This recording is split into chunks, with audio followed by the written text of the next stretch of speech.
Welcome back to News First. In regional news, today citizens of the Republic of the Marshall Islands headed to the polls to vote in a national election, embroiled in controversy over overseas postal voting. Here's more from PNC's Luella Lucinio. Currently, only qualified Marshallese citizens living in the RMI can vote in the elections. But after this election year, Marshallese citizens living overseas in states such as Arizona and Hawaii will be allowed to cast their vote after the Marshall Islands Supreme Court approved a postal voting rule. But despite the court's opinion, officials say the election will proceed as planned based on the current law and with the existing restrictions on postal ballots. Around 30,000 Marshallese citizens are in diaspora due to displacement caused by rising sea levels and to avoid the lingering effects of the nuclear tests done in the area between 1946 and 1962. With the RMI Supreme Court overturning the current statute, Marshallese citizens living overseas can now do postal voting in the next elections. This is Luella Lucinio for PNC News First. Meanwhile, current RMI President Hilda Hine is appealing to voters to give her administration another term in office, saying the nation has surged ahead over the last 4 years. Hine was elected on January 2016, becoming the country's first female president.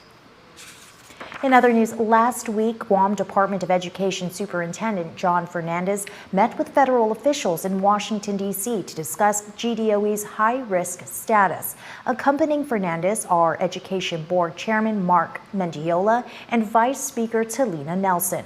Also included in the visit were meetings with Assistant Secretary Frank Brogan, who oversees elementary and secondary education for the U.S. Department of Education. Here's PNC's Blake Watson with more.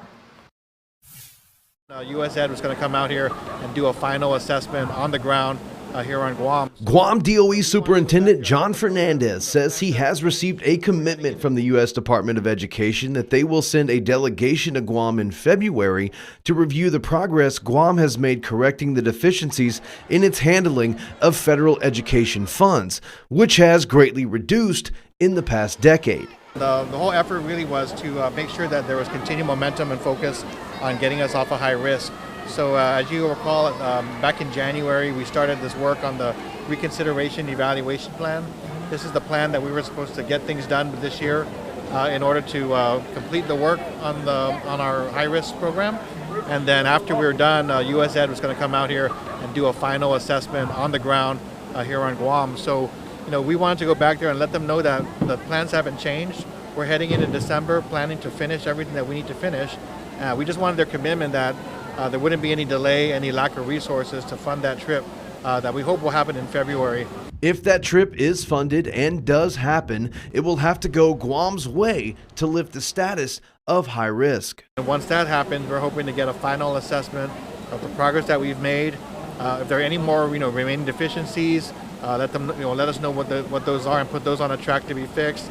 But really what we're hoping for is that with all the progress that we've made and documented, that we'll be in a substantially different position this coming July when it comes time to renewing the special conditions letter that we get every July. We're hoping that by then we'll be in a transition mode, being able to scale back the responsibilities of the third party and save some of those funds and return them to the school system. The hope for GDOE is the visit will result in a final resolution to the remaining conditions of the agency's high-risk financial status, which has forced the department to spend millions of dollars on a third-party fiduciary agent to oversee federal funds received by the department. Blake Watson, PNC News First. In other education news, the students of Cheatham High School were treated to the life and career advice from a TV host from the DIY network as Kayleen McCabe spoke about career opportunities in the construction industry. Kayleen McCabe is a contractor, TV host, and trades advocate. For 5 seasons, DIY Network's Rescue Renovation showcased Kayleen's skills and wit as she swept in and saved almost 100 ill-fated home renovations. She's an ardent advocate of trade careers and education, long seen as inferior to traditional four-year college degrees and white-collar jobs. Her goal in the visit is to shed light on the rising demand for trade professionals that's outpacing vocational training, as well as trying to help restore America's respect for the trades in the process. I have been fortunate enough to work my way up from the bottom. So when you all start off in your careers, never be offended if you're starting off in the mailroom.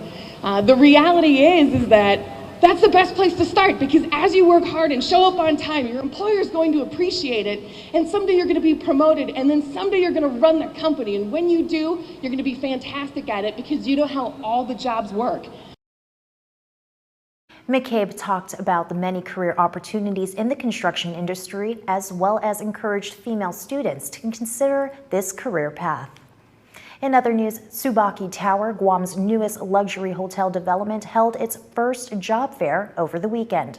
According to Ken Yanagisawa, Tsubaki Tower general manager, at least 500 job seekers submitted their applications and lined up on Saturday. With a successful turnout, Yasugawa said hotel management is planning to have another job fair early next year. Today's job fair is basically the first attempt to introduce the Tsubaki Tower to the market. And it seems like everybody is joining and try to work with us. Basically, opening of the hotel, various positions are available at this moment, from the line staff to the managerial to the supervisors to the executives. So actually, we are here to basically getting applicants, every position available with us. For those who missed the first job fair, you can also send your resume at hr@tsubakitower.com. The 340-room hotel is slated to open in April 2020. The Guam Visitors Bureau joined GTA employees at the new GTA Experience Center in Tamuning for a special half-a-day pledge ceremony this morning.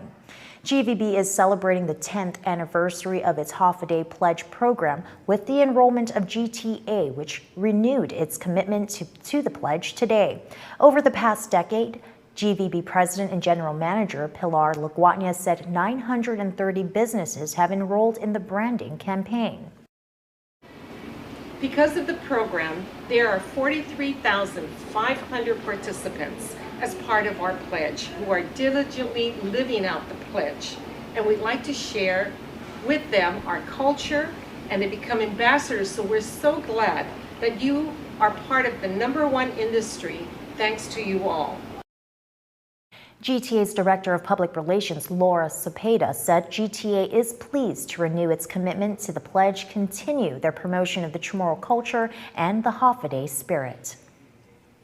Coming up next, we'll have Destiny Cruz and Leo Payuma with your weather and sports, so stay tuned.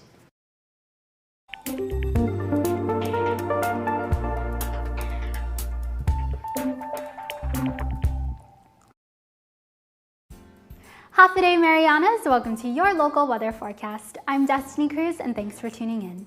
Well, it looks like we kicked off our week with some gloomy weather, as mostly cloudy skies were followed by scattered showers and isolated thunderstorms. Later throughout the day, those scattered showers became isolated as east winds of 15 to 20 miles per hour breezed throughout the island. And no matter the rainy weather conditions, we were still able to feel that heat as daytime temperatures reached 86 degrees. As we move into this evening, we can look out for skies to clear up as partly cloudy conditions prevail. We can also expect isolated showers as evening lows reach 78. These weather patterns are expected to persist throughout tonight and through Wednesday morning, so be sure to pack an umbrella to avoid getting caught in those spotty showers. And that wraps up today's weather report. Have a great rest of your day and be sure to tune in next time for more updates. Adios.